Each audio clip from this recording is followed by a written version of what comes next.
Hey everyone, it's Kevin here with reviews about anything, and today we have my Acer Predator Triton 700 laptop.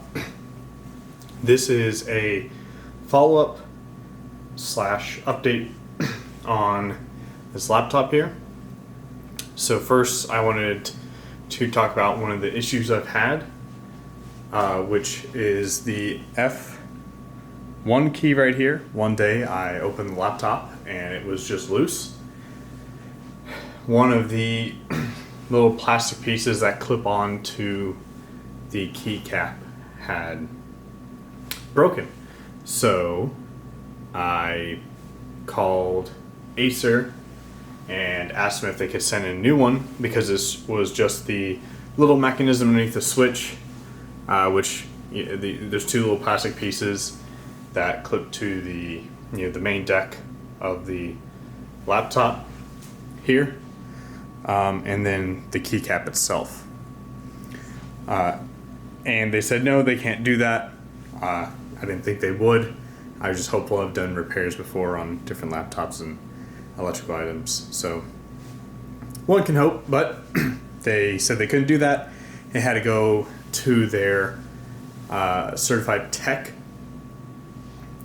facility, and they sent me a label. Because it was within warranty. So they sent me a shipping label, just in my email, printed it out, brought it to UPS, and that was it. And a week later, received the keyboard back, received the laptop back.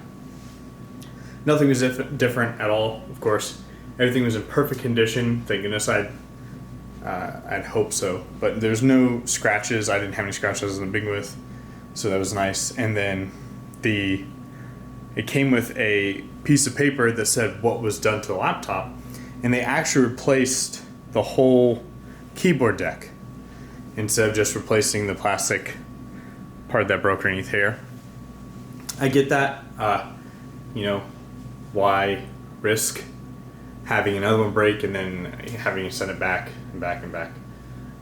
So they just gave me a whole new keyboard, which I actually do like this keyboard better. I don't know if this is a revised one or not. I know there are new versions of this style laptop with their mechanical style keyboard. Or style, it is a mechanical keyboard. So this feels a little bit different. It's not as crunchy. That's one of the things I wasn't a huge fan of with this laptop. I don't remember if I mentioned it in the last video I did on it, but the keys were not that consistent, as you can hear them. Especially the shift and the caps lock. For some reason, the slightly bigger keys, like the caps lock, the shift, tab, same over here as well, the slightly bigger keys, and some of the regular keys too, not as many of the regular keys, but they'd feel like it almost was catching on like the housing. It wasn't. I watched it very closely with a fine eye, and I couldn't see it actually catching anywhere, so I'm guessing maybe just the switch itself was just a bit sticky to where it would catch a little bit. It didn't have any issues with recognizing the keystroke. It just felt a little crunchy is the best way I can explain it. It just wasn't a smooth linear press, or I shouldn't say it's linear, but a smooth, press with a click and follow through. It was more of a press through the kind of click and crunch into bottoming out. So, like I said, there was no problems actually with it recognizing anything, but that was an issue. Other than that, though, was extremely happy with the service I received from Acer.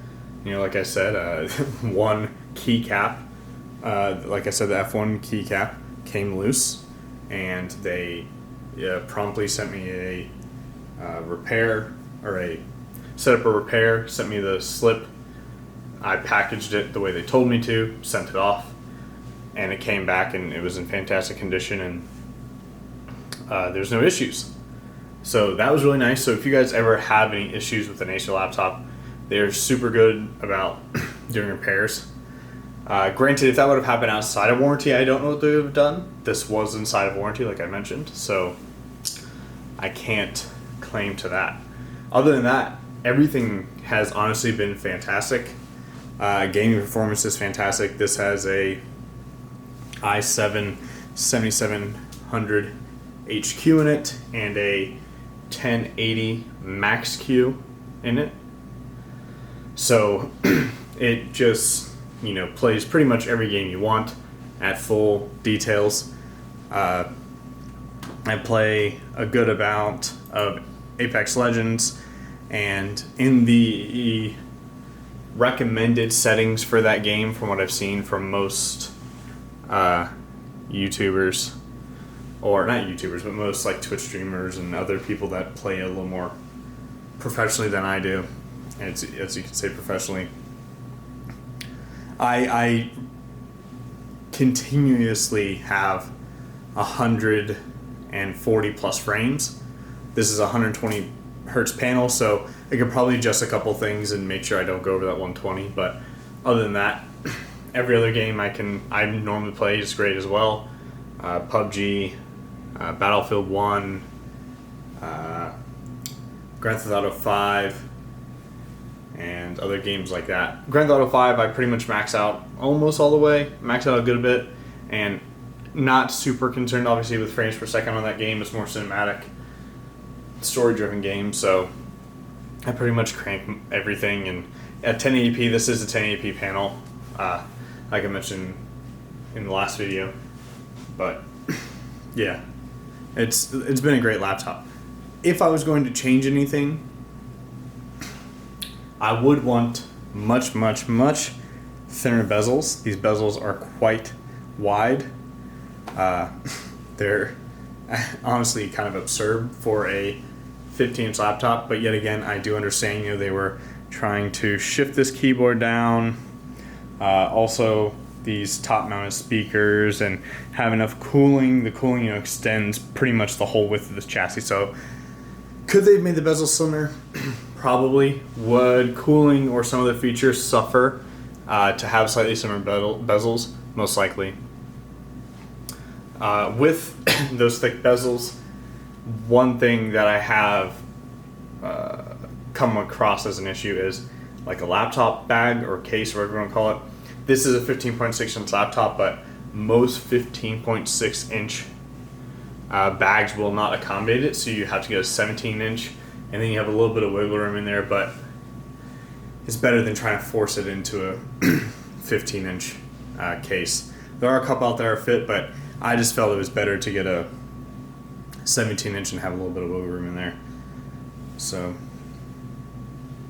other than that, I haven't had any issues really with overheating or anything. It has plenty of ventilations around essentially the whole backside of the computer is ventilated. This portion right here is ventilated. Nothing here. This portion right here is ventilated, and then nothing as well. And then the whole bottom, there's a whole bunch of ventilation down there. And then this area right here too, there's a fan as well. Another thing is, I'm not a huge fan of the trackpad. It is what it is, it's up here. It is glass at least. It does get a little warm if you're, just finished gaming and you go to use it. This doesn't work the best as an actual laptop if you're going to use this in your lap, but I mostly use it on a desk like you can see right here. And also, I'm always using a mouse. So, for those curious, that's the Logitech G903. Fantastic mouse if you're wanting a really good wireless mouse.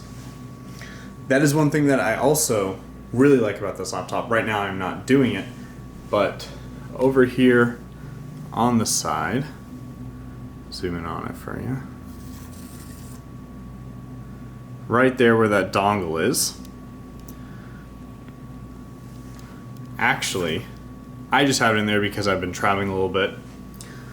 But right next to where this dongle is, there is a little port that you can pull out. or a little cover right here. And this cover has a USB port behind it.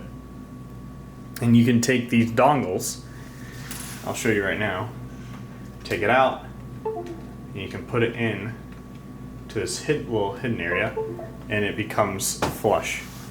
So now the dongle's gone, essentially. And then you have your 2 USB ports over here and your other one over there, so, which is very nice.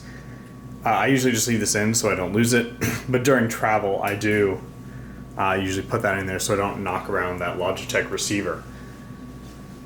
That is a Logitech receiver, so those are very small. That's one that fits flush. I know the Razer one is a bit longer. I know the Corsair one is, at least the old Corsair one's a lot longer, especially for like their headphones and stuff. So that won't really benefit you for those, but if you do have a Logitech mouse, even the new Razer one, I think is a little bit will hang out, but not much to where it's going to cause any issues, I wouldn't think. So, other than that, the speakers are pretty good. I love that they face upward towards your face, obviously, which is great for listening to music, watching YouTube videos, other things like that. I'm almost like always using headphones, but it is nice to have them. They get pretty loud. Anything else? Not much. The screen's not the brightest. I wish it was a little bit brighter, but it's good enough for what it is. This is, a couple-year-old laptop. I've owned it now for a little over a year, and it's been phenomenal. Besides that one issue that I wanted to update you guys on with the F1 key, other than that, there hasn't been any issues with this laptop. So if you guys are looking into maybe getting a slightly older laptop, saving some money, getting something like this, because if you're not familiar, or if you haven't watched any of my other videos, I think I already said that it has the i7-7700HQ, it has the 1080 Max Q, and then it also has this model specifically has 32 gigs of RAM.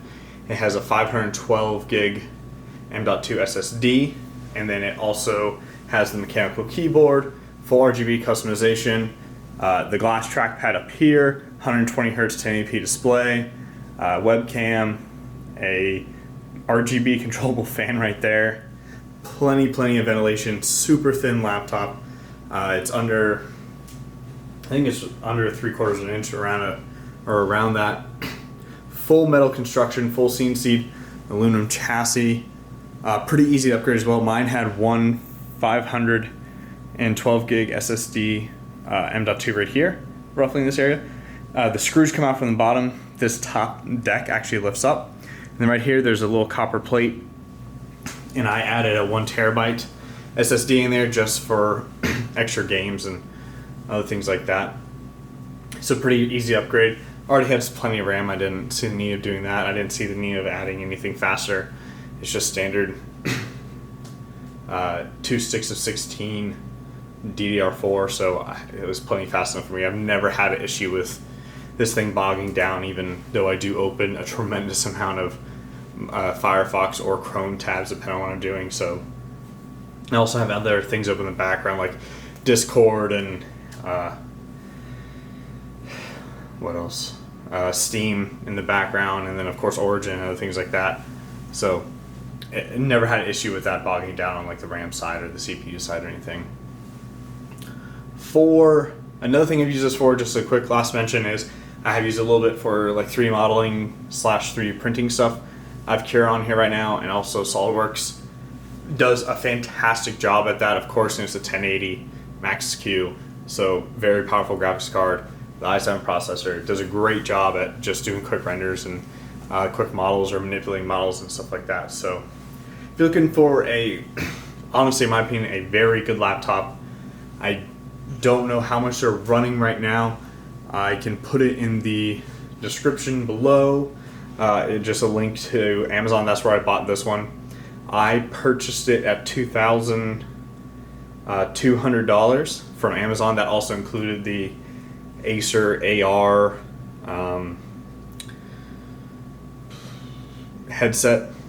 And like I said, this specific model with the configuration, that was $2,200. Right now, on Amazon. I think it's running around $1,700. I don't believe that comes with anything besides just the base configuration, which has a 256 gig two 256 gig SSDs in RAID, which you can obviously always upgrade. If the one that's like mine, that one's running for about $1,750, so it's a little bit cheaper. There's not many left. I know they did upgrade this model, or not upgrade, they kind of replaced it with the Triton 900. Very similar setup, but the display kind of like unclicks and comes towards you and other things. So, but for under $2,000, this is I think it's a fantastic laptop. The build quality is second to none. There's probably other laptops out around this price range that might be better.